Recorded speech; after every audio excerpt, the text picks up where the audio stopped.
Good afternoon, good morning, good evening, wherever you are in the world. Welcome to this webinar from the Migration Policy Centre at the European University Institute in Florence. We're really happy you can join us today. What we're going to do today is a presentation of an important new book in migration studies, and we're going to discuss the new book with its author. So I'm very happy to welcome to our webinar series Professor Peo Hansen from Linköping University, where he is Professor of Political Science in the Division of Migration, Ethnicity and Society. The book we're going to be talking about is just published. It's called A Modern Migration Theory, an Alternative Economic Approach to Failed EU Policy. So highly topical and I'm sure of great interest to many people. So thanks all the people who've joined us. We have two commentators. I'll introduce them to you as well. First of all, we have Natasha Zaun, Dr. Natasha Zaun from the London School of Economics, where she's an assistant professor in migration studies at the European Institute. She holds a PhD in political science from the University of Bremen and has published extensively on European and global refugee, immigration and policies and politics. Natasha, because of other commitments, has made a video commentary, which we will play, and then she will be able to join us for the Q&A. The second commentator will be Martin Roos, who is a Professor of Migration Studies here at the European University Institute and Deputy Director of the Migration Policy Centre. Martin has published extensively on the political economy of labour migration, and those topics that Peo deals with in his book. So hopefully we'll have a fruitful exchange based on this important new book, which is with Agenda Publishing, just out. So without further ado, I'll hand over to Peo, who's going to speak for around 25 minutes, then we'll have a commentary. And just a very final point quickly is that questions, we have a normal system for Q&A. If you have questions you want to ask, please put them into the chat box on YouTube. So you'll see it on the right-hand side of your screen, I think, the chat box. So put questions there, please. Thank you very much. Over to you, Peo. Thanks a lot for this very kind invitation and kind introduction. So I'm really grateful for this fantastic opportunity to present my new book, which, as you said, is just out now. So I will give a presentation, hopefully, yeah, something like 25 minutes. And I will soon explain how I will go about it. But let me, I have a PowerPoint, so let me share my screen.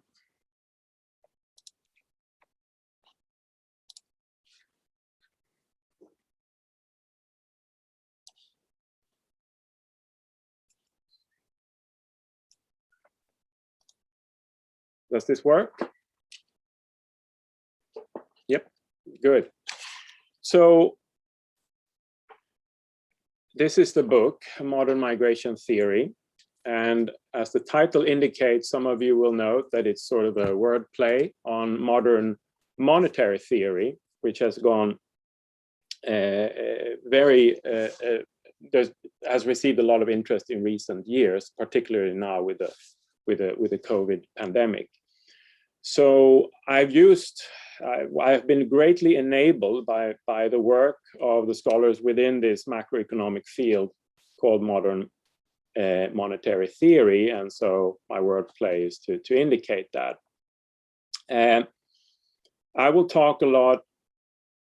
I mean, the book is a lot about the EU and how the doctrine of sound finance, which comes from neoclassical economics, permeates not only policymaking in the EU and the member states on migration policy, but also permeates the migration studies, particularly the field within economics called the fiscal impact of migration, which then is also very much a topic for other disciplines, including political science and political economy, sociology, and all the way out to more moral philosophical discussions about migration.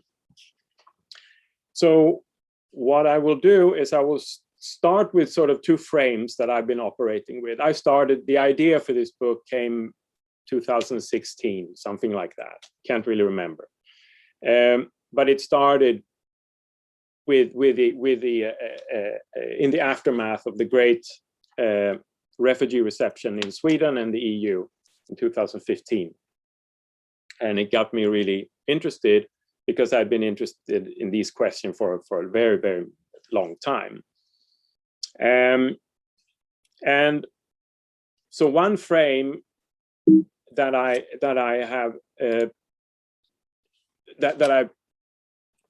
will use, and which is also a starting point for my book, deals with what we see in this picture from 18 September 2015. Unser Land überrascht sich selbst, or our country surprises itself. And I think in 5 German words and 4 English words, we get a good sort of impressionistic image of Europe and the European Union. People are supposed to be surprised when they do good things. And that to me is very, very troublesome. We should not be surprised when we do good things. We should be surprised when we do the opposite. But underneath this, or what is implicated in this sense that we're surprised in this case when we help refugees, because this picture is from the Hauptbahnhof in München, when people joined in the so-called welcome culture to help out with refugee reception. And the problem here or the reason why we get surprised by this, I think, has a lot to do with the fact that we also think of this as an economic sacrifice. So what we have here is basically a clash between moral and fiscal imperatives. They clash. So if you are going to be welcoming to refugees, well, there's a trade-off. Then you have to also think twice about how the welfare state will perform. My book is an attempt to change this what I think erroneous conception. And I will come back to this towards the end. The next frame is, of course, modern monetary theory. It's one of those coincidences. My book ends with modern monetary theory becoming extremely visible in the mainstream. It's been gradually growing in that direction, but when I started the book, this was not the case. So this is also very interesting that I write about this, and then when I finish my book, it's sort of my writing on modern monetary theory and how to apply it to migration studies is sort of confirmed in a very real sense. And what I'm referring to is, of course, the fact that fiscal rules based on neoclassical sound finance principles, they are being suspended all over the world, or they were suspended last year due to the COVID pandemic. So in order to protect society, sound finance has to be eliminated very, very quickly. And upholding sound finance would have spelled an even greater disaster than the pandemic has inflicted. But as I also notice in my book, sound finance is, of course, also part of the problem in that it's largely responsible for paving the way for the pandemic's heavy toll. Sound finance tends to make societies very ill prepared for a lot of things, since sound finance always tells the state to cut, to live with austerity permanently. And we saw that not the least in healthcare all over Europe. In my country of Sweden, we went from having 12 hospital beds per 1,000 inhabitants in 1991. That is 2 years before sound finance becomes the major fiscal framework for Sweden. When the pandemic started, we had 2.2 beds per 1,000 inhabitants.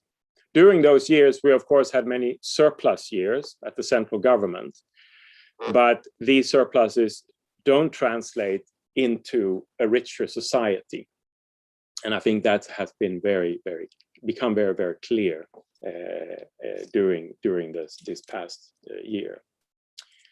So this is just one example that Emma Clancy found and wrote about, that between 2011 and 2018, the European Commission, as part of its incessant work to correct fiscal deficits and debt levels in the member states, issued no fewer than 63 demands that government cut spending on healthcare and or outsource or privatize healthcare. So this is just one illustration of what sound finance leads to. And we know now that with the Stability and Growth Pact suspended in the EU, that has of course opened up all these possibilities that modern monetary theory has always talked about, and said that they're not economic constraints. Intrinsic economic constraints are not part of the Eurozone. What are constraints are politically imposed constraints. So when the Stability and Growth Pact now has been suspended, things look much brighter, but they also look like we have gone from one world to a new world. Remember when the European Commission and the Italian government, for instance, they bickered for years whether Italy should be allowed to have a 2.4 or a 2.2% deficit. Now, I think last year, Italy had some 11% budget deficit. And we see that all across the world, deficits going up. And as we see in the Eurozone, there's no problem with that. So that's another very good lesson. And we should hope, I think, that these suspensions will be permanent. In Sweden, we have perhaps the finance minister most solidly wedded to sound finance. She now speaks a totally different language. She says that providing enough money should not and cannot and will not hamper our fight against the virus. So Sweden has spent like it's the 1970s again. The Stefan Ingves, the governor of the Swedish Central Bank, speaks the same language. It's totally correct. He can provide as much money as he wants, and he says it here. The Swedish state is the monopoly issuer of the Swedish krona. They can provide as much money as they see fit. But this is the frame, the end of the frame, sort of. The beginning also starts here, but on a smaller scale. In 2015, you know, Sweden took a lot of asylum seekers, the most proportionately speaking, in the EU. Again, in order for this to become possible, in order to make society adapt and make this possible, Sweden had to suspend its fiscal framework. And the Swedish fiscal framework, as you may know, is more austere than the general sort of Stability and Growth Pact rules. So Sweden actually has a surplus target, which is now suspended again, of course. But it did that again to resolve a crisis or to prevent a crisis, making it possible for Sweden to function during this great reception. However, the academic literature, the government, all the government's economic experts agencies, the European Commission, the Riksbank, and of course all the news media agreed that this increased spending, because there was a massive increase in spending in Sweden in 15, 16, 17, and a little bit into 18 as well. And they all predicted, or it was a foregone conclusion that this would lead to huge problems for the Swedish economy. It would be very, very costly. And this is because, again, the people in government, those who assess budget and so on, and also most researchers, they set out from the belief that we live with intrinsic budget constraints and solvency requirements. And they function as starting points within the economics literature, for instance, on the fiscal impact on migration, And this is basically boils down to a belief that the central government is somehow analogous to a household when it comes to spending. And sound finance also dominates the literature that is outside of economics, but it does so in a more implicit way. So you have less talk about budget constraints and solvency requirements here. But nonetheless, sound finance dominates a lot. And what is, I mean, the main thing here is that those constraints that sound finance imposes politically are treated as if they stem from economic laws of gravity, when in fact they are politically determined. And the COVID pandemic has shown that very, very clearly. Otherwise, the things we do today would not be possible if they were truly economic laws.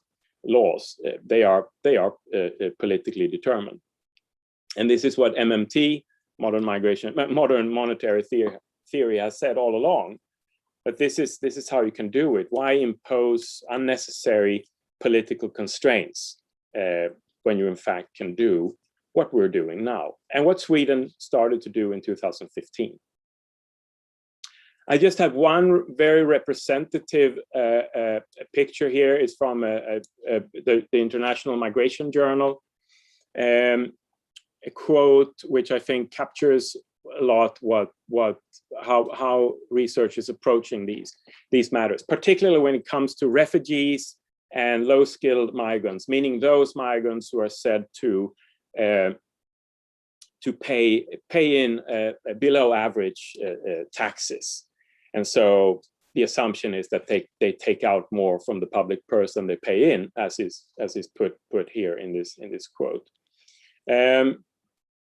So when the majority thinks that refugees represent a fiscal burden, they are not wrong this time. It is not possible to argue against this with solid empirical evidence. And then, of course, just as I said in the beginning, this does not mean that you have to be against admitting migrants or admitting refugees. But there is a conflict, a trade-off, a clash between moral and fiscal sort of imperatives. So let me just illustrate this more figuratively, this mistaken way of looking at refugee spending. Sweden, modeled as a household, meaning a big household with a lot of people. Sweden has a fiscal framework. I made it a fiscal framework of balanced budget here, but it spends 100 and taxes 100. That's a balanced budget. Fine, things are fine in Sweden. But then refugees, they arrive, and they are calculated to take up a fiscal position of -10. So the government now, post the refugee reception, will spend 110. How to make up for the shortfall? That's the sort of that's the debate that emerges out of this, and this is what all the financial agencies in Sweden then preoccupied themselves for many years to calculate how would this impact Sweden to spend so much on refugees. Would the shortfall be made up by tax increases, spending cuts, or borrowing? No matter how, there will be a redistribution from citizens to refugees. And of course, the extreme right, they love this kind of thing, and they capitalized on this, saying they come here, they take from us. And the Social Democratic finance minister, of course, was talking about this practically every day, so as did practically all the political parties, that this was very dangerous, have to reduce spending and borrow. It's about cutting migration costs, as well as looking into spending cuts in other areas. But we will also have to borrow money. That was what the finance minister said in 2015, in October. In 2017, I'm not going to go into this, but you can ask me about it because it's very ironic. In 2017, the finance minister said something completely different. Then all of a sudden, she said, we have not borrowed a single krona to finance the refugee crisis. but instead we have been able to pay down the public debt during our whole term in office. So something happened there. We can talk about that later if you're interested. So in the way I write this, or I formulate this, is to say, look, Sweden, one of the most comprehensive welfare states in the EU, admitted a lot of asylum seekers in only 1 year, the majority of whom were given would be given permission to stay and incorporated into the welfare state with the benefits. That meant that all the conditions for a perfect storm were in place. If we look at the literature and policy experts and so on, big welfare state, incorporation of people who will pay very little taxes in the coming years, many children, and so on, that will not work. So all the sort of the fiscal burdens were there in the refugee cohort. What I also saw from this was, of course, that there were all the conditions for a perfect natural experiment to really test these assertions. How did it really go in Sweden? Did the welfare state suffer from this? Important questions such as that. And in Sweden, politics is very local, and the welfare state is extremely local. It's in the 290 municipalities where things really happen. So I decided in the book to pay attention to what happened in the municipalities that received a lot of refugees. What happened here? And me and a colleague, we interviewed the leaderships of a few municipalities, both the political and the administrative leaderships. And one of them was the municipality of Laxå in Sweden. It's sort of as same level as Stockholm. It's not in the north. It's sort of mid Sweden. In 2015, Laxå, with just 5,700 inhabitants, received a lot of refugees. They were the fifth largest receiver of all the municipalities. And it had, before that, received a lot of refugees already, starting in, I think, 2012. Laxå used to be, a few years ago, the poorest municipality in Sweden. However, having received a lot of refugees, for which the central government pays or funds the things you need to have in place to receive refugees.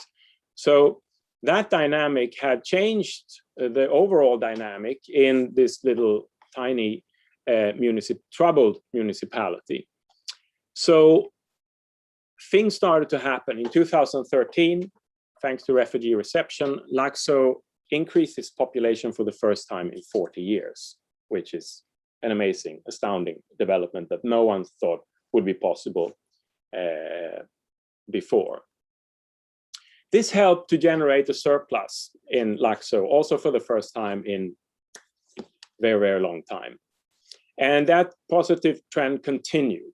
Surpluses at the municipality level in Sweden are important, and they are real.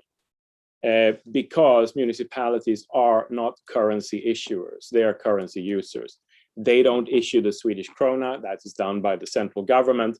And so municipalities, they are truly revenue constrained, which the central government is not. So for them, surpluses is real in the sense that they can spend from surpluses. It's very important. They're also obliged by the fiscal framework to always run a balanced budget. So they are very fiscally constrained. The money they receive from the central government was just brought a lot of help, as did the refugees in the form of real resources. So things started to really change. And as you see in 2015, and especially in 2016, the surplus skyrocketed to more than 30 million, which is very much for such a small community. So most of this then was the result of stimulus, of central government stimulus. But the general dynamic also helped, so tax revenue grew. This also made it possible for Laxo to pay down debt, and the plan is to have all the debt paid back this year, because liquidity was just increasing greatly due to the surpluses. Most importantly, though, the increase in central government funds enabled Laxo to invest massively, not only in refugees, meaning not only in language training, professional training, jobs training, and so on, but it also enabled Laxo to, for the first time in decades, to invest in the welfare system, in infrastructure, and so on. They also had a very fantastic integration program that got the great majority of refugees self-sufficient, meaning they got jobs. There were even a business in Laxo that were planning to move to Belgium, but with the refugees coming, they could recruit from the refugee cohort, and they could then stay. So mostly it's private businesses that have been employing refugees in Laxo. They built a new school. They built a new elderly care home. They expanded daycare centers, because all of a sudden Laxo has children. Also, when we talked to the people there, they were just, it's unbelievable that they would have lots of children again, finally. And so they could make these investments, and they also added all sorts of things to its welfare services. So that was extremely beneficial for Laxo. Is this a unique experience? No, it's not. Many small municipalities, often or always depopulating municipalities in various places in Sweden, went through similar experiences. They worked hard to make this a good development, and they have been eager to continue this development. So there has been very little protest here at the local level from receiving refugees.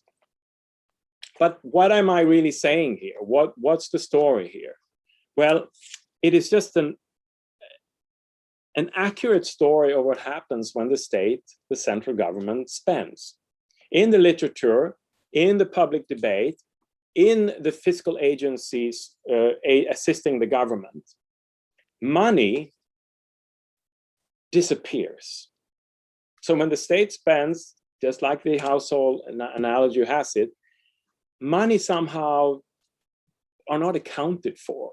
What happens when the state spends? Well, as I've just illustrated, it ends up somewhere. It just doesn't disappear. So in this case, with refugee reception, money from the state ended up as net income in the private sector to take care of all the goods and services that needed to be consumed by the public sector to make this possible with a great reception of refugees. And then most of all, the municipalities, as I already said, they benefited a lot. They received very needed income, which then boosted welfare as well. And then, of course, money went to a lot of households that were employed in receiving refugees.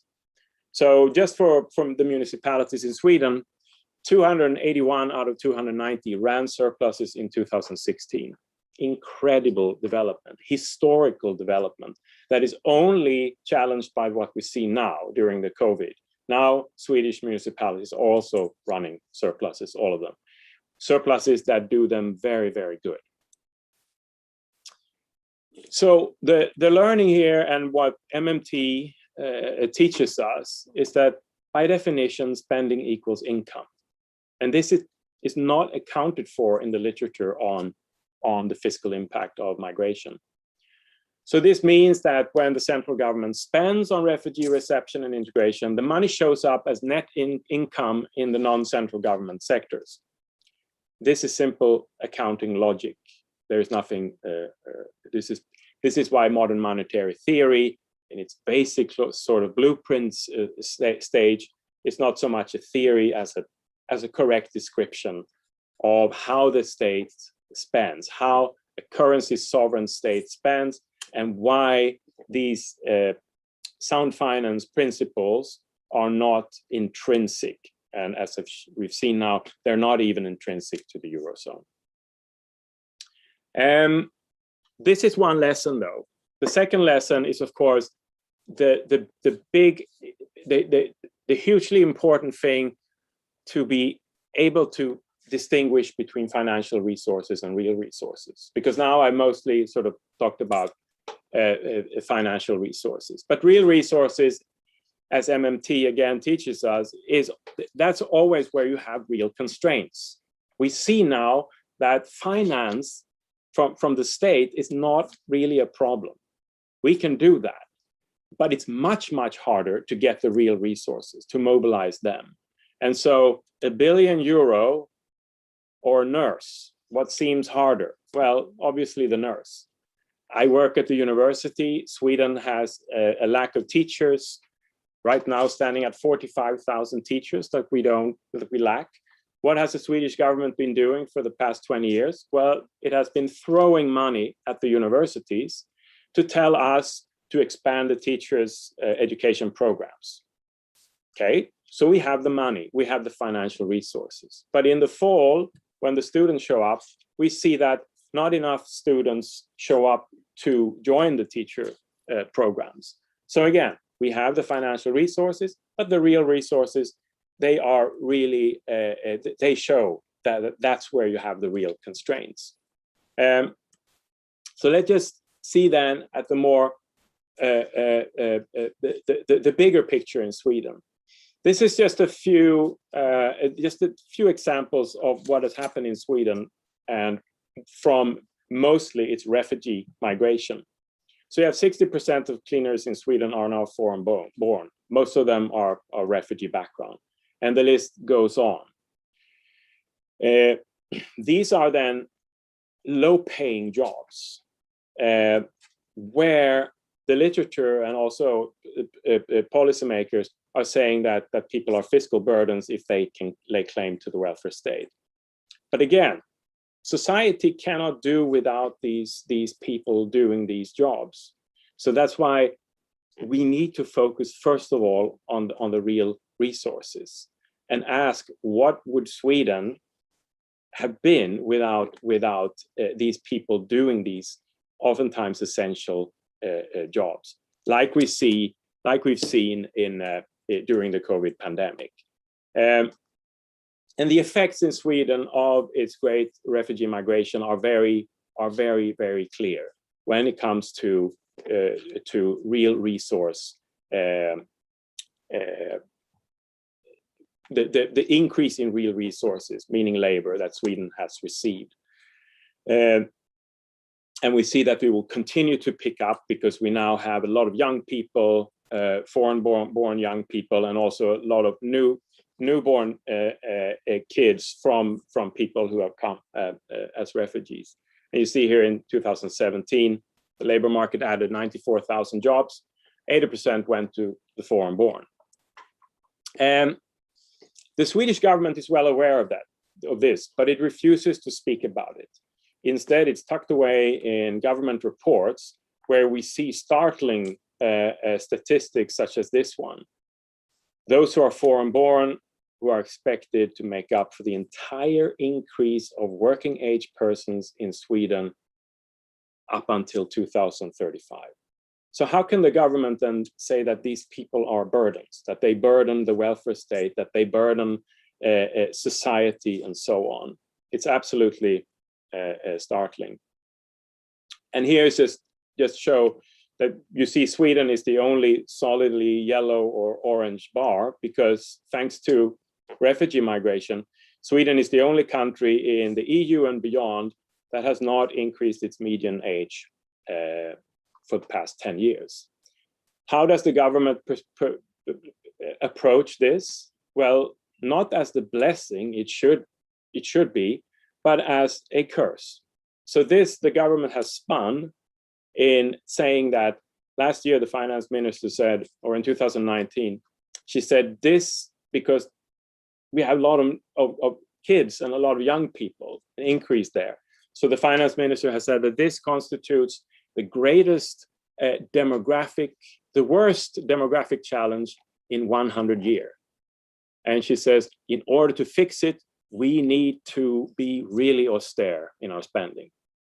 So that's a sort of message, instead of seeing that, well, they know that it's a good thing, but they abide by this discourse, claiming that these people of refugee background are burdening Sweden and its welfare state.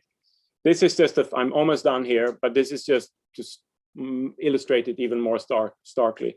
Close to 30% nationally and about 55% in the Stockholm region of those working in the Swedish elderly care are foreign born, and the great majority of refugee background. I think this should be enough, especially given elderly care during the pandemic. These are super essential workers that put themselves, their health on the line. Many of them have died. So I think this should be enough to see why the prevailing view of refugees as a fiscal burden actually misunderstands society when we look at it like this. Because the question is, would Sweden have been better off? That's how politicians sound. That Sweden would have been better off without these workers. So conclusion, and I just quote here from the literature, and I agree with this quote, that the impact of migration on the host country's economy is possibly the most crucial question that policymakers have to answer. Furthermore, it is a question that can drive changes in immigration policies, as well as ignite fervent debates in the media and other forms of public discourse. Precisely because of this, I think it would make a huge difference if research could clarify that it is incorrect to conceive of government spending on refugees or labor migrants whose tax contributions fall below average as a cost and fiscal burden. Rather, refugees amount to a beneficial addition of real resources. That's the most important thing. The government spending on refugees, for its part, will do what government spending always does. It will end up as income in other sectors of the economy, that is, as income from municipalities, businesses, and others, whoever they may be, who are involved and employed in the management of refugee reception and integration. This also means that I'm coming back to the surprise, to the Decide headline. So those advocating human rights, therefore, do not have to concede the mistaken orthodox assumption that refugees are costly. They don't have to say we can afford it. They can say this is not the question. It's not a question of affordability. And nor do they therefore have to think of the economy as the enemy. Receiving refugees in the EU is not an economic fiscal sacrifice. Human rights are not an economic sacrifice. Finally, or next to final, I'm also saying this because this is, of course, often the flagship arguments from the extreme right all over Europe, that they know that they have sort of scientific corroboration for their claims, and this is from the Sweden Democrats in Sweden, that there is huge costs for migration, and that those costs harm society. They always said that. And now they can claim that they've been right because practically all of the other political parties say it.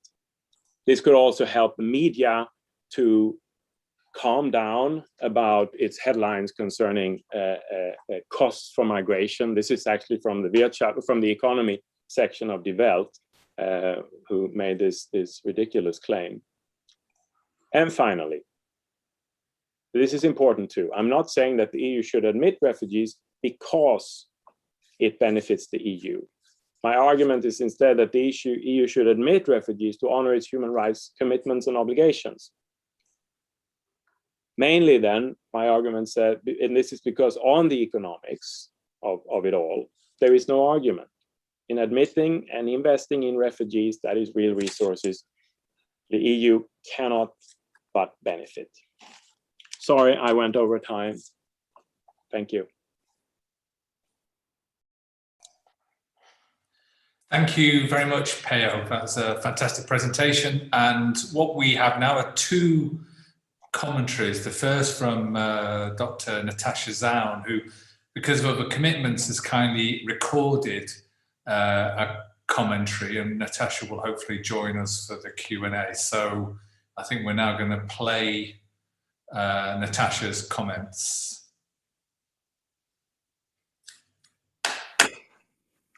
Yeah, hello everyone. First of all, I would like to thank the Migration Policy Center for inviting me to discuss Peo's book today. It was really a pleasure to read, and I can only recommend everyone to read it once it's available in the bookshops. The book questions an important assumption of much of the migration literature, namely that hosting migrants and refugees involves costs and constitutes a burden for societies. And the book thus makes an important contribution to the debate on welfare and migration on the one hand, but also to an emerging literature on the contributions of migrants to host societies, which is a debate that I mainly know, for example, from the context of Africa.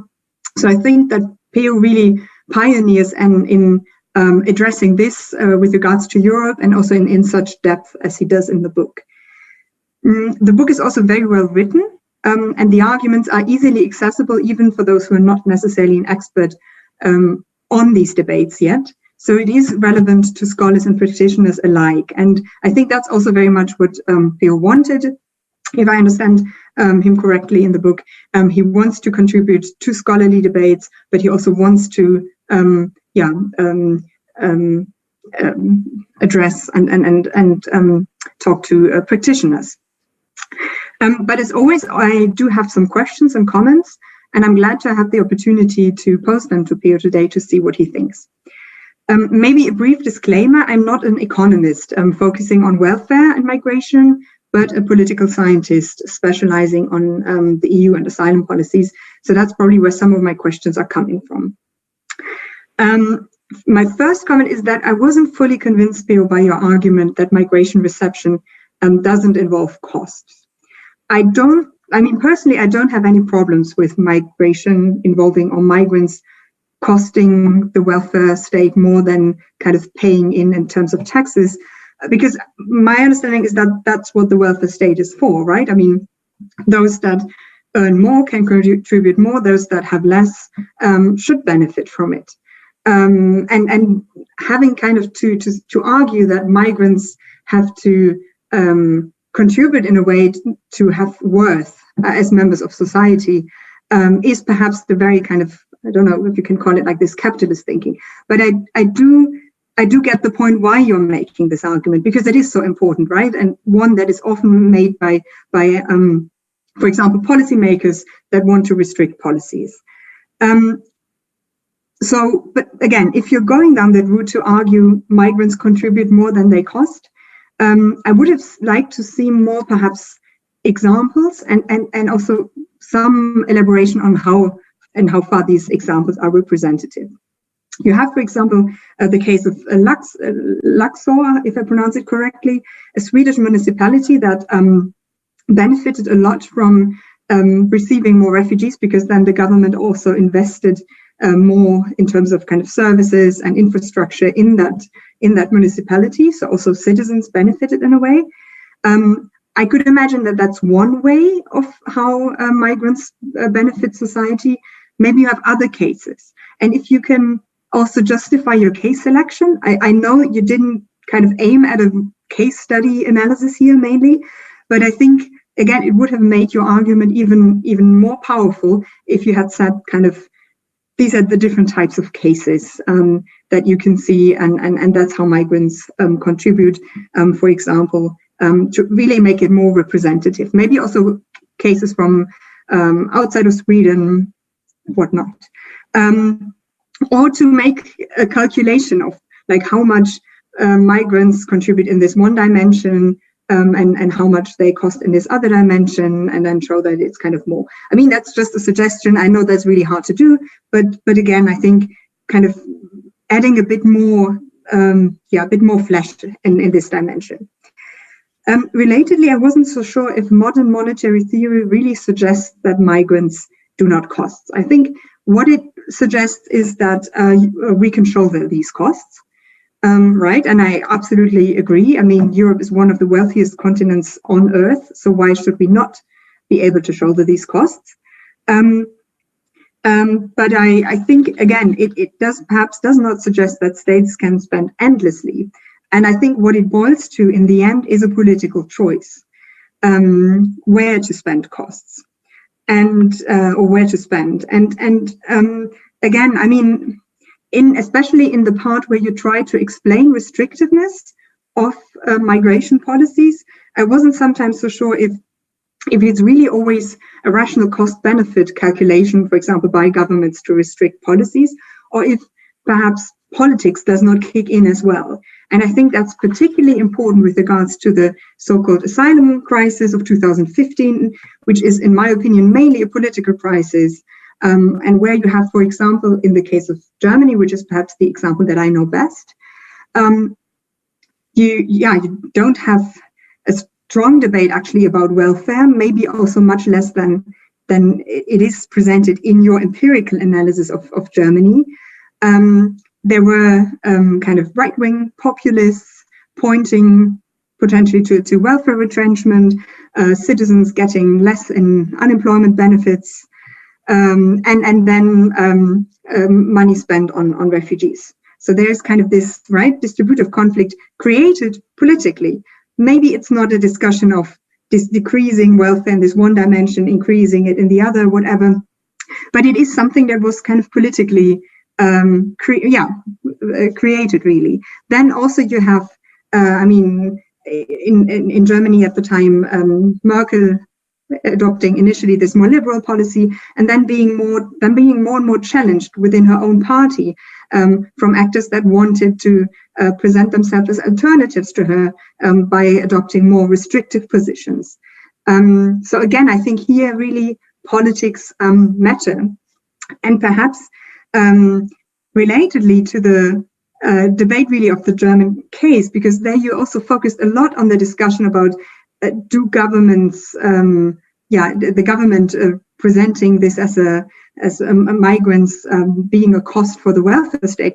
I think for Germany it would be really hard to argue that they can't shoulder this, and I think this wasn't the main debate when it came to restrictions. It was really much more, and if you do process tracing of the decision making, you can see that much of the restrictions happened, for example, in response to the Cologne attacks, right, on New Year's Eve, on women that were assaulted by people of some whom were refugees, but many not, right, and that led to, and was even part of the justification of why asylum policies were subsequently restricted. So again, it was perhaps more this criminalization of migrants, individual cases of migrants having become, done something criminal, that was the justification of restrictions, and not so much the welfare debate. So yeah, this is something that I was wondering in, and again, I think their politics played an important role. Relatedly, I was also wondering, I mean, why focus on welfare and then do a case study of the EU? The EU is not a welfare state as such, right? We don't have an EU welfare policy. So why is it interesting to study the EU in this context? And especially if you think of the EU having so many member states that are perhaps not welfare states, right? I mean, Sweden, Germany, certainly, but what about Bulgaria, Greece? Those are not welfare states. Is this the same debate? I mean, and how does this then influence EU policy making? Right. Perhaps related to my question, where the politics comes in your analysis. There's a lot of debate about, and I mean, right, you try to influence policy debates as well. But we've seen, I mean, with Brexit and with all these things, that that facts do not count so much anymore. And that perhaps, again, politics is not only about what is the right argument, but what is an argument that resonates with some people. So I wonder to what extent you think that by showing that actually the policy is wrong, right, this assumption about welfare and migration, by showing this, you can really change politics and policies. Do you, yeah. I would just curious to hear what you think, how maybe it's a broader debate, right, about how or to what extent researchers can actually affect policy change or contribute to policy debates. How much is this kind of taken up, especially again, given the fact that some people might say we are in a post-factual era. And then my final point is about the European Commission, where I think I sometimes had the impression you're making the argument that they have a substantive preference for restrictive policy. And from my studies of the European Commission, I always had the impression that they have actually no substantive or very little substantive preference in the area of migration. They do obviously always have a preference, and that's perhaps part of their DNA, right, to have a preference for more integration. And they go for more integration or propose policies that are restrictive if it means more integration, but they also propose policies that are more liberal if that means more integration. And I think especially in the common European asylum system and the harmonization directives, they always were actually in the first and second phase of the common European asylum system pushing for more liberal policies. Recently, yes, they have become very restrictive. I mean, you mentioned some of the comments or statements made by Ursula von der Leyen. I completely agree that these are very restrictive, and but still, I think it's not necessarily based on a substantive preference by the European Commission. It's much more the fact that the Commission is, I mean, member states don't agree on anything that is about kind of liberalizing asylum policies at the moment. That's, I mean, very much kind of very contested at the moment, right? And the Commission has also got under a lot of pressure from member states because, again, there's not much room for liberalization, but also because of the competition between the Commission acting a bit political, actually, at some point in 2015, when those countries that didn't want to have refugee quotas were really kind of named and shamed in a way. And ever since, the Commission is just really doing or proposing policies that they know member states could agree on. And again, that's more in a restrictive area. So yeah, again, I didn't really think I'm not sure if I understand this correctly, but again, I would say that it's very much member states that adopt these restrictive policies, and the Commission just is a bit opportunistic and proposes whatever means more integration. Okay, good. I look forward to your response, and thanks a lot for your attention. Thanks very much, Natasha. Before we move to Martin, just a couple of people have come in with questions, which I think relate to some of the points that Natasha made, which I think go to the again, I'm not sure if I pronounced it correctly, but the Laxa case. We have Juan Ruiz Ramos, who asked whether the economic development of certain towns like Laxa justify restrictions on the right of refugees to choose their place of residence by forcing them to live in such towns. That's from Juan Ruiz Ramos. And then a second point, which again is about the town Laxa, which is from our Lux 2013. Now, so I don't know the full name there, sorry. But do trends in towns like Laxa also hold up in mid-size and larger cities? So again, maybe relates to an early point that Natasha made. We have other questions as well we'll get to later, but I'll put those in now. Now we'll go over to Martin Roos, who is going to offer his comments. Yeah, thank you, Andrew. Hello, everybody. Well, first of all, congratulations, Peo, on the publication of the book, and thank you for the opportunity to make some comments about it. Like Natasha, I have found the book very engaging and thought-provoking. Like the presentation today, I think it was very well presented, very well written, and I think importantly also highly accessible to a non-specialist audience. I think the book is important because it raises a key question about the appropriateness of the theories and methodological approaches we use to analyze and debate refugees and migrants and the effects of refugees and labor migrants. And as Peo has explained, the book focuses very much on this idea of a cost perspective, which is driven by the fiscal impacts of migration and arguments about the alleged tension between migrants and the welfare state.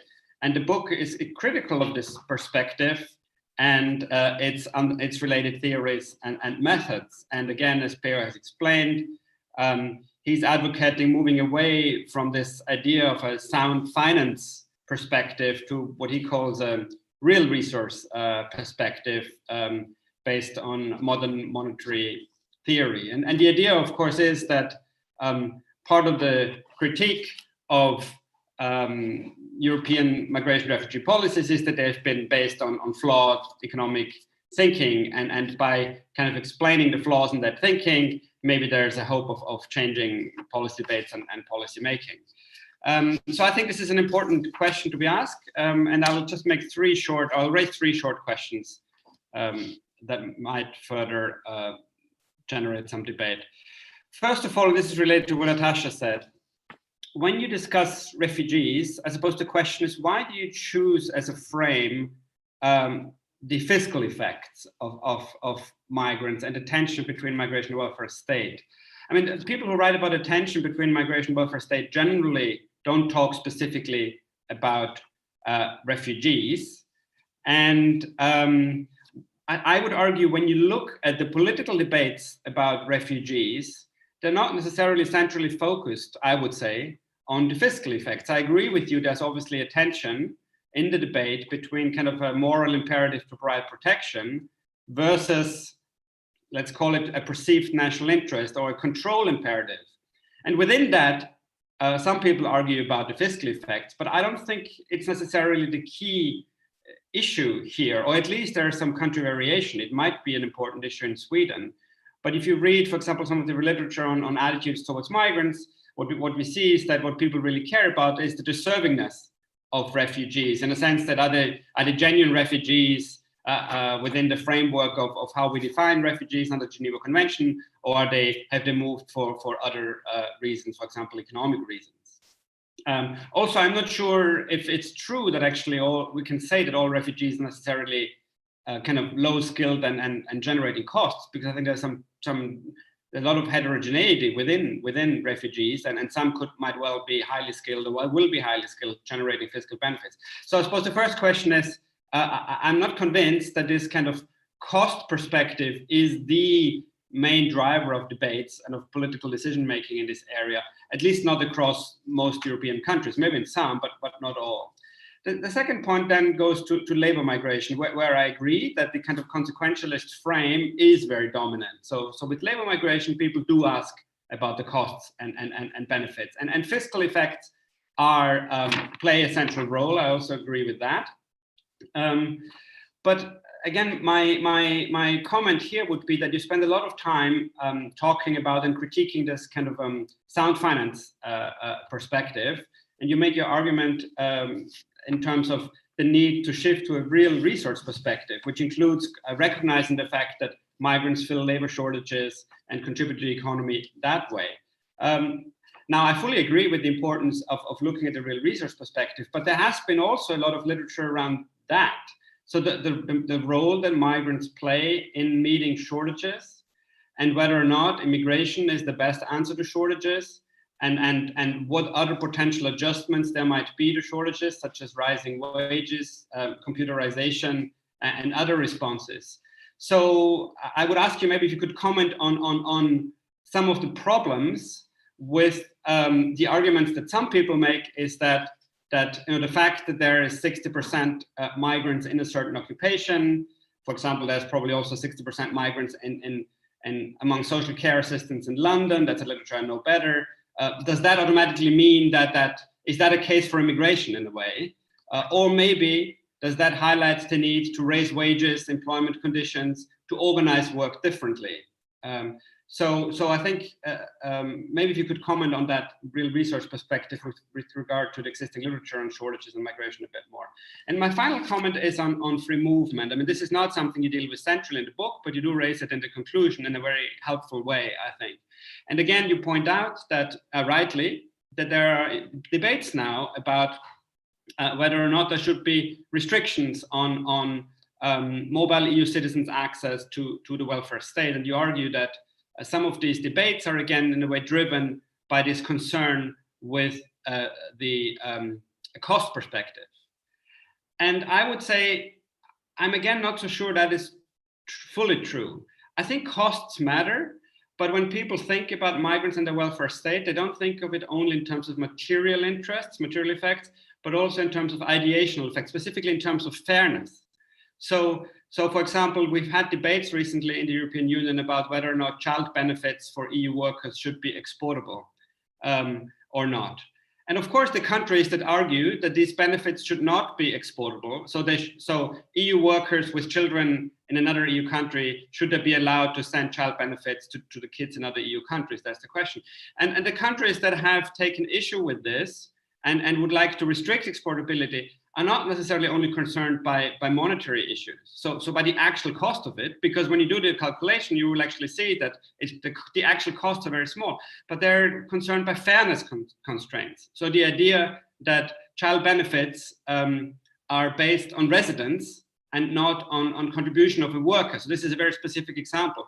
But what I'm trying to say is that a lot of the debates that we have about the tension between migration and the welfare state are not only based on a kind of cost-benefit analysis in terms of what this costs us in terms of money and financial resources, but in terms of these fairness concerns. And I think it's precisely the fairness concerns that drives some of the core policy making on labor migration in this area.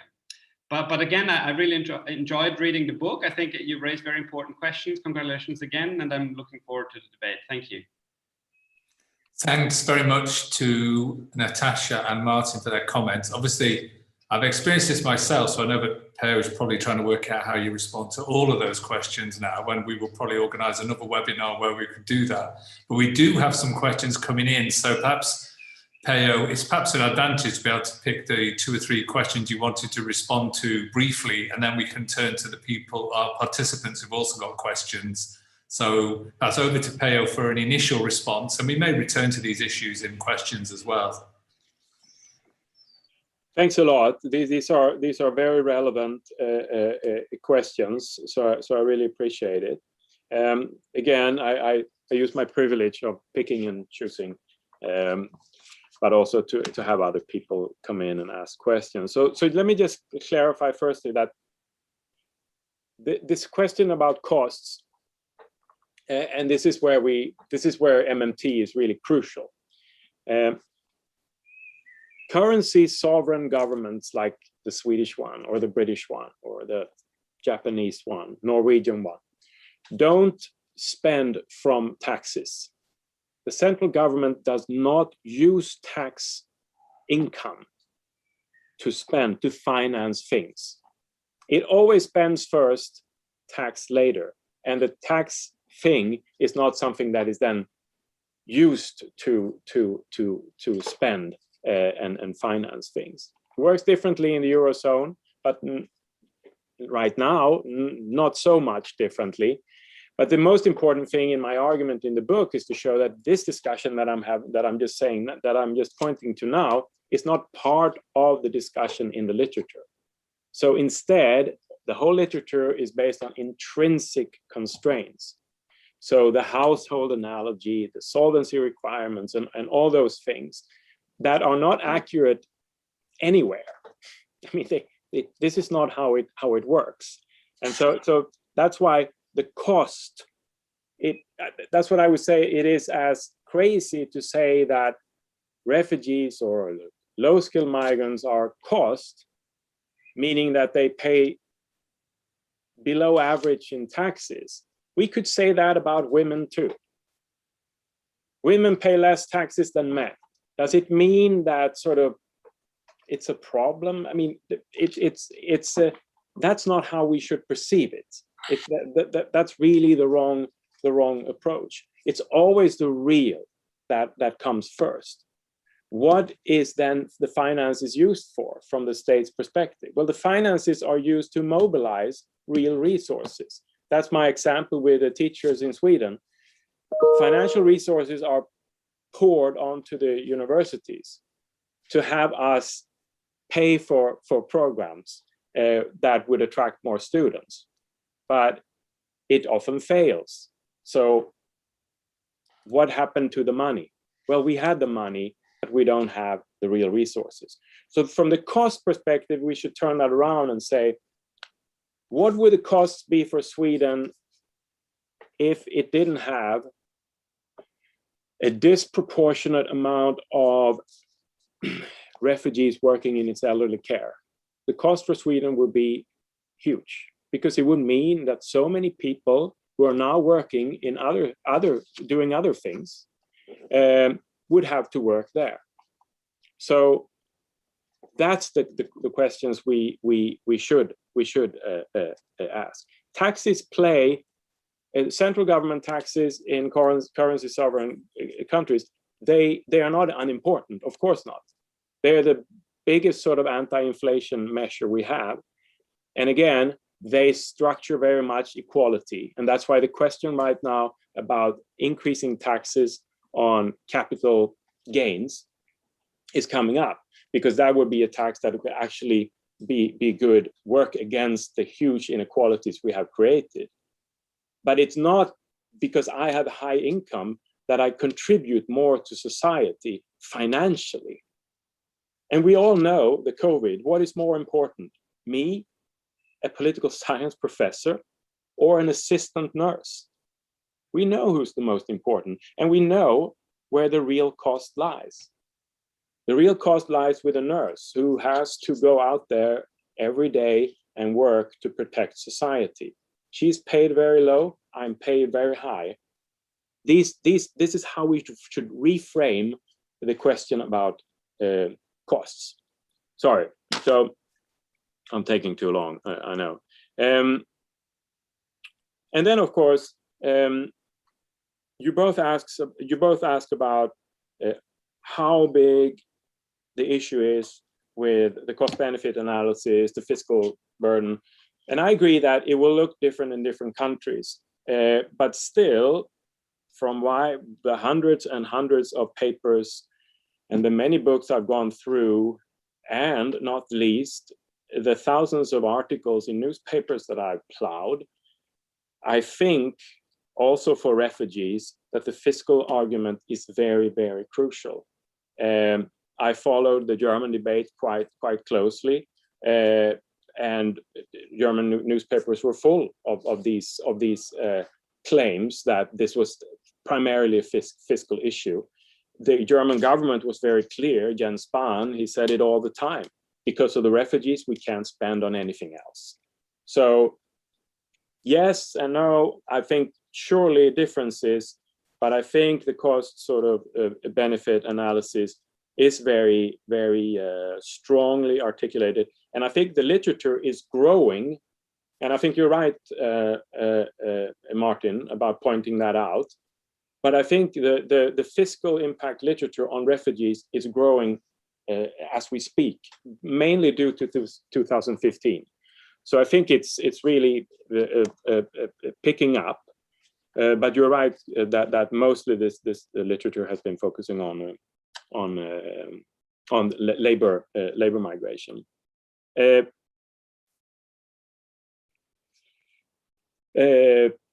On Natasha's question about the EU's role, the European Commission, I mean, I think we agree, I mean, or maybe not agree historically, but at least now with the sort of where the Commission's position is moving on asylum, which is very restrictive.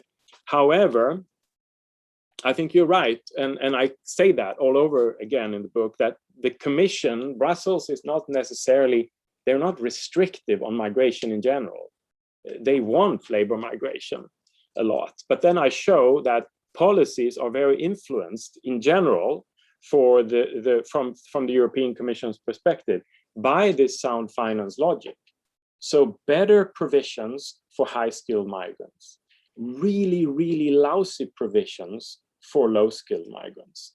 And I think, and with the low skill, it's always this talk about they should not have gained access to the welfare state. And I know that's the member states' influence as much or even more. Nonetheless, this is the sort of outcome of policy, and the red thread that runs through so much of EU policy, that's why I spend a lot of time focusing on it, is this notion that we need to be very careful when it comes to labor migrants. If they fall on the wrong side of the sort of tax average, explicitly or implicitly, there will be differences in how the type of access to, especially to permanent residents and the welfare state.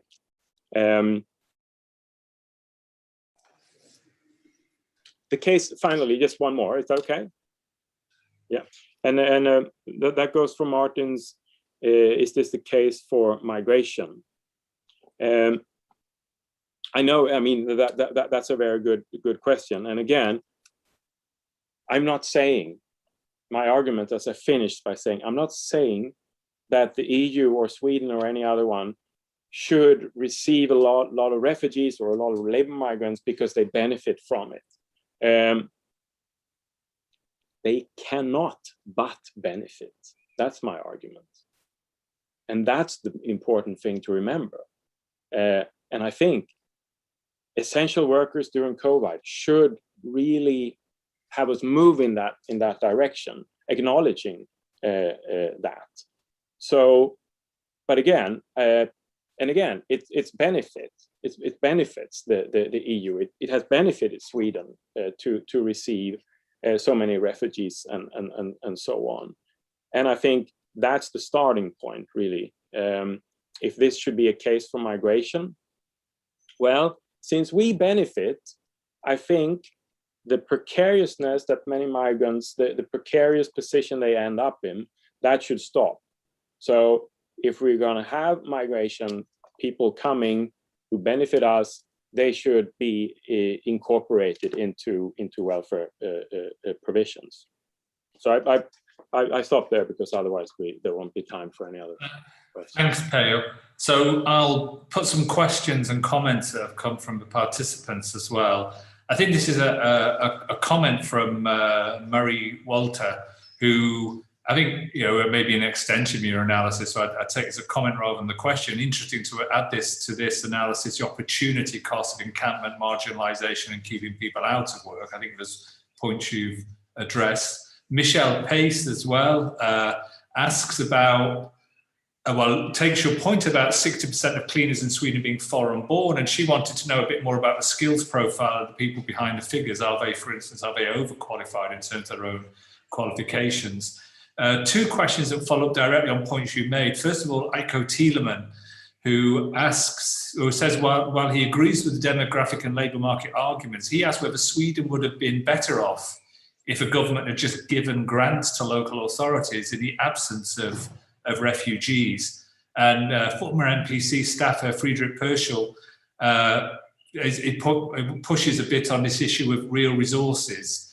So he's asking whether you're saying that any gain in real resources is a gain, because Friedrich would writes that taken to the extreme, the hypothesis seems to be that central government spending is not real, just printed, but what it pays for is real. So you should be willing to pay any sum for gaining something real. So I suppose I think those relate to some of the points that have just been made. If I know I don't want to overload you, we'll get back to some more, but if you could respond to those ones. And we do have other questions as well. So I know the big questions, but brief responses if possible, please. Thanks.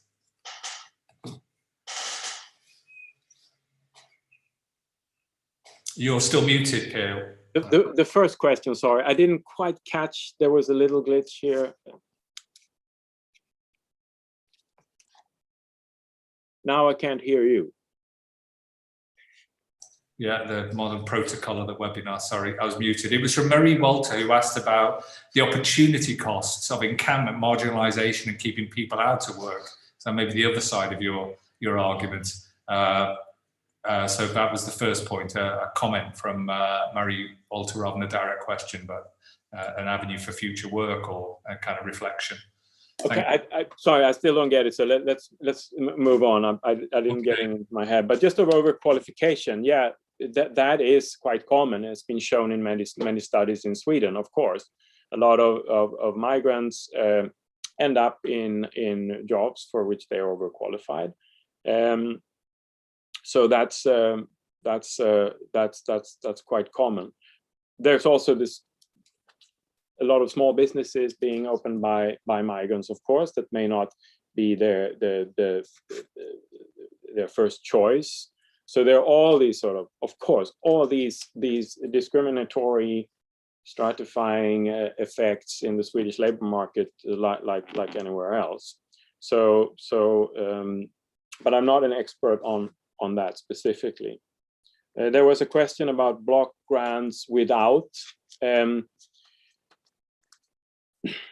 Here's the thing. Many municipalities in Sweden were happy to receive refugees. The main reason they were happy was because of additions of real resources. They cannot care for their elderly. They cannot employ, the businesses cannot find people to work. And so that is the first thing. But when they saw that, as we do it in Sweden, the government pays in full when municipalities receive refugees. So that is the model I'm talking about towards the end of the book. That is the model. The Swedish government reluctantly, it didn't want it to be this way. It just had to be practice functional finance for a while to save a situation. But unintentionally, it actually adopted a model, and loads of municipalities loved it because what they needed was people, not the finances. Again, real resources always trump financial resources.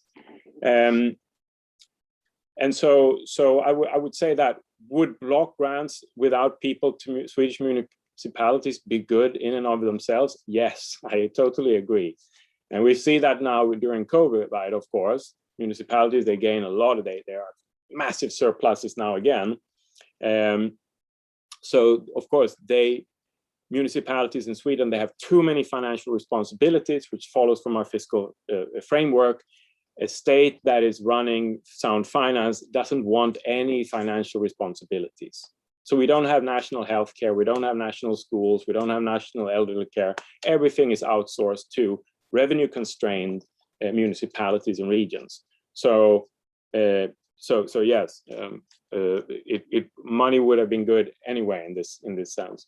But in some cases, the government puts money into the coffers of municipalities that they don't know, especially if they're earmarked. Municipalities may not know how to use them because they can't mobilize the people to do something with the money. So that is always the sort of how the logic works. What was the final? Sorry, you're muted. Here I am. So Friedrich Perschel asks, well, taking your hypothesis to the extreme, are you saying that central government spending is not real, just printed, but what it pays for is real? So you should be willing to pay any sum for gaining something real. So I suppose he's suggesting pushing your argument. Where does that take you? No, again, MMT, of course, doesn't say that the state should spend unlimited. That's not at all. It rather speaks of, instead of having meaningless surplus or balanced budget targets or targets for lowering the national debt or whatever, it should focus on the real issues in the economy and society. What is needed? What is needed to get, for instance, climate change policy enacted, policy that is real? If the government can always pay, Swedish government can always pay every bill that comes in Swedish krona. But if it can't get anything for that money, well, then it's meaningless. And of course, inflation is always a concern, and that's a real constraint. But what we've seen now is that certainly and again, inflation usually does not come from the government spending too much. Again, it comes from real resource constraints in the economy, from bottlenecks, from a lack of productive capacity. That's the most common source of real inflation. But then again, when in an economy that has reached full capacity, although it's hard to imagine these days with the policies we have, with full unemployment, MMTers say, yeah, but then the state should be very careful how it spends, because the state can always win a sort of, when it bids with the private market, it can always win because it can spend its currency. That's the monopoly issuer can always spend, whereas the private sector cannot. So that's where government should, in that situation, governments should be very careful. Great, thanks. Well, now we've got some questions, another round of questions, which I think is on the politics of this. So there are 3 questions which I think focus on politics and framing. There'll be another round of questions after this one.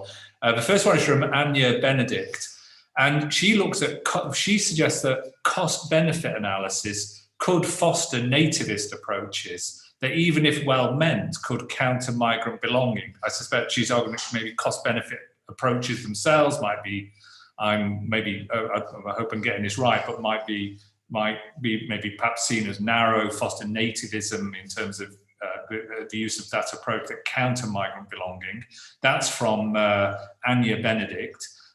One of our MPC visitors, Tamara Tubakovic, she asked about the kind of use of evidence by policymakers. Are policymakers aware of this evidence and the positive impact that you're putting forward here? And if they are, they continue to respond to refugees as a burden or in a restrictive way. So what does this mean for evidence-based policymaking, especially in view of the European Commission's perspective, which Tamara focuses on, and it's the political and ideological factors that shape that. And then a third question on the politics from Annika Weigler, and she's interested in how you think your fiscal economic argument for migration can help tackle negative framing of migration in politics and the media that comes from a place of racial discrimination. Annika writes that we know that there are economic benefits to migration, yet migration is still framed as negative in the EU. And the political middle, as she puts it, seems afraid of mixing European populations. So that's from Annika. I think those 3 questions all focus on the politics. We do have another round, so again, if you could be brief in your response, that would be good. Yeah, cost-benefit analysis, if it could foster nativism, yes. I mean, the way I argue in the book is that when we argue along these cost-benefit analysis in terms of financial resources, yeah, it can really foster that's what it's doing, and not the least does it provide sort of scientific corroboration to racist parties and so on. If we instead do cost-benefit analysis in real terms, then we have a totally different discussion, because then we will talk about these matters in a completely different way. So then instead of saying, oh, COVID, or it costs so much money to take care of it, but that's not a cost. The real cost for COVID is of course, those who died and those who are sick, and the incredible fall in production. The 90,000 surgeries that couldn't be done in Sweden last year, those are real costs. And the real benefits are, of course, people who are willing to continue and work and to do society good. Are policymakers aware? This is a really interesting question, because I deal with that in the book. And I say, yes, they are aware at the local level, because local level politics is very real, especially if municipalities are small. There the politicians are often, they're not, I mean, most of them are not even paid politicians. And many of them, they know so many different things. They can't just focus on one policy area. But what they know is that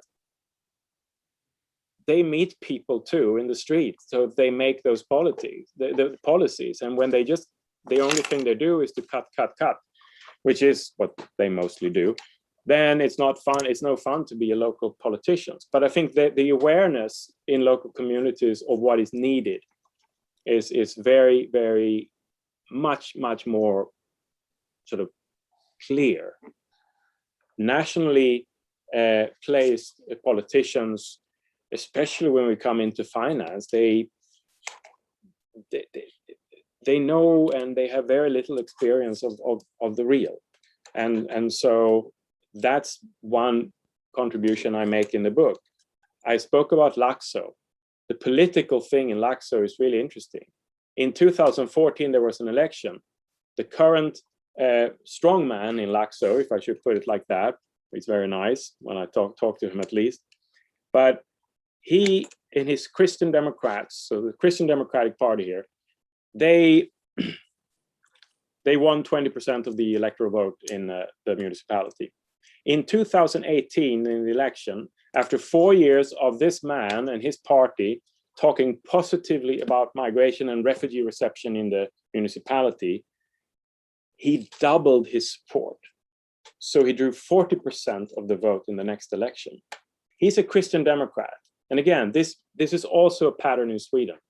At the local level, you know, party color means something very different to what it does at the central level. A Christian Democratic Party at the central level in Sweden is very, very anti-immigration, particularly refugees. They have no problem governing. They're planning for governing with the Sweden Democrats right now. But locally, there's no connection. It's basically two different parties. And that goes for practically all of the political parties. They are very different because at the local level, politicians are very functionally oriented. They want functional finance. They want things to work. Whereas at the central level, it's sound finance. And sound finance has very little to say about the real problems in society. About the media, and yes, it's a good question if I interpret it correctly. And I think both Martin and Natasha asked about this, so and I didn't answer it, but my perception is that migration scholars and migration research should behave in much the same way as climate research does, being critical towards policies that go against science. So that's how, I mean, how much impact can we have? Well, it's impossible to say, but I think there's a crucial impact, of course. And we see that in who government commissions to do a bunch of reports and so on. But I think it's very important when the government in this or that country says it's going to build new motorways or it's going to build new coal plants.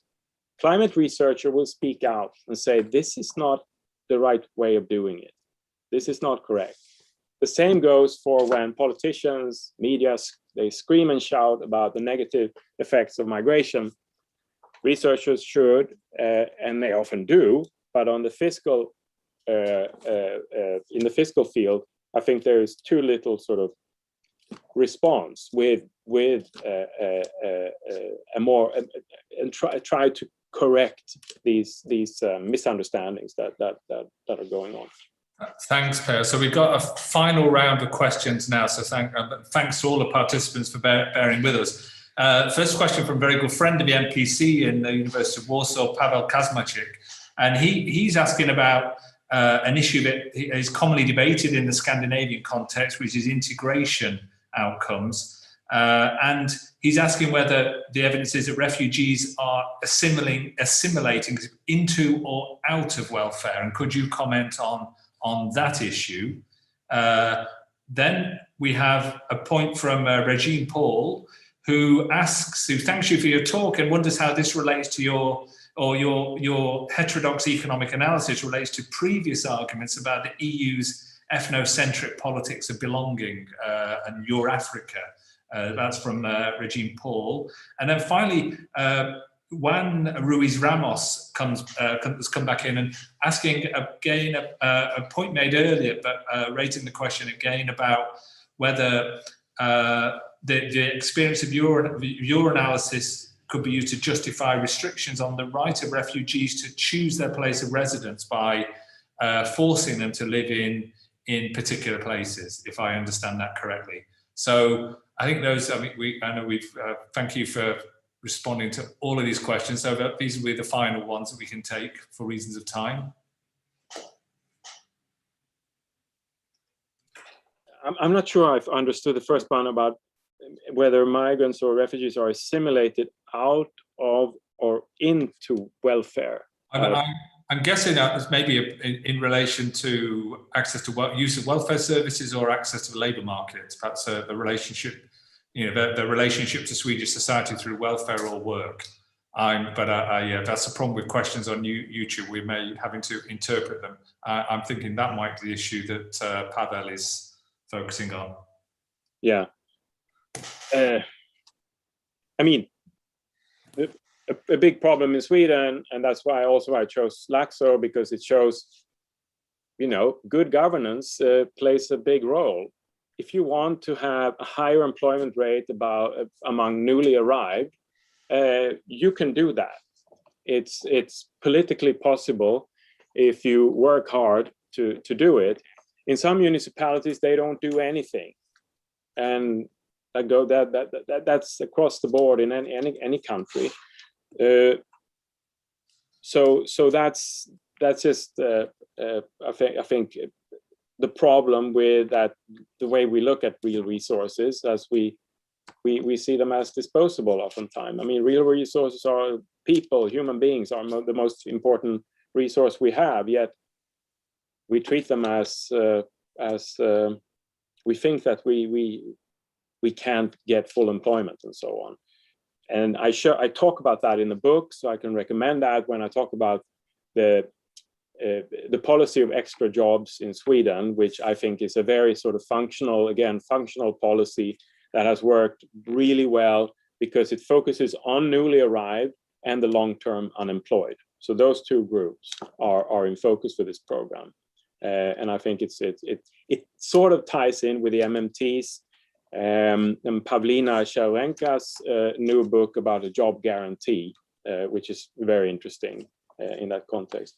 Then it was Regina Paul about connections historically to sort of questions of identity and ethnocentrism and so on in Europe. Well, I think if I can advertise, this book just came out in English. I haven't read it yet, but I've read parts of it. It's about the CFA franc, the African currency union in West and Central Africa that is run from Paris, started in 1945. This is Fanny Pigot and Ndongo Samba-Sylla, who tells the story about what happens in this sort of sound finance currency union that it was founded during colonial times. So France still has a sort of the last word on monetary policy in 14 African countries. And the effects of that, again, from this very, very austere sound finance regime, and that is now heavily under debate in these African countries that want to leave and want to have a new setup where they can spend their currency in a more functional way instead of having to, because this franc is pegged to the euro. So it's a hard currency, but very constrained in what these countries can do. So I think that's a good sort of connection, sound finance and the EU's colonial history. force people, the final question, force people to live. Yeah, that can be, I'm not an expert in this field, but it can be very tricky when you don't take care of housing situations and so on. One of the reasons why so many refugees in Sweden end up in small communities, small municipalities, is because you have a housing stock that is left idle. However, oftentimes refugees want to stay in these places because, one, many of them are sick and tired of moving again. And if things work where they are, well, many people don't want to move. However, rules change, and in Sweden they've changed rules a lot of times. That's creating a lot of problems with people having to move around, and I think that should be avoided. But I think that there should be a lot of freedom of movement, of course, for refugees in the countries. Again, Laxå is an interesting place because a lot of newly arrived refugees in Sweden, they have moved to Laxå because they know that they have very good jobs programs there and training programs. So that has worked, weirdly enough, it worked as a magnet for people, although this community was rated the poorest, most downtrodden community in Sweden just a few years ago.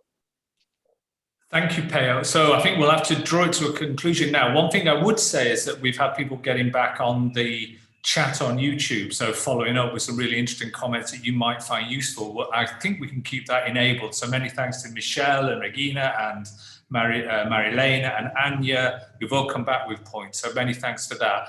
I'd like, if Natasha would like, is anything else you'd like to add, Natasha? No, I don't have anything to add. I think in the interest of time. Yeah. So what I'd like to do is thank Peo, recommend his book, which is out now, The Gender Publishing. Thank Natasha and Martin for their comments and all the many questions that we've had. I'm sorry we weren't able to get to all of them, but we really have run out of time. What I'd like to do is announce our next webinar will be on the 7th of April, 1500 Central European time. Changing focus completely, what we're going to be talking about in our next webinar is responses to public health measures and institutional trust during COVID in refugee camp communities in Gaza.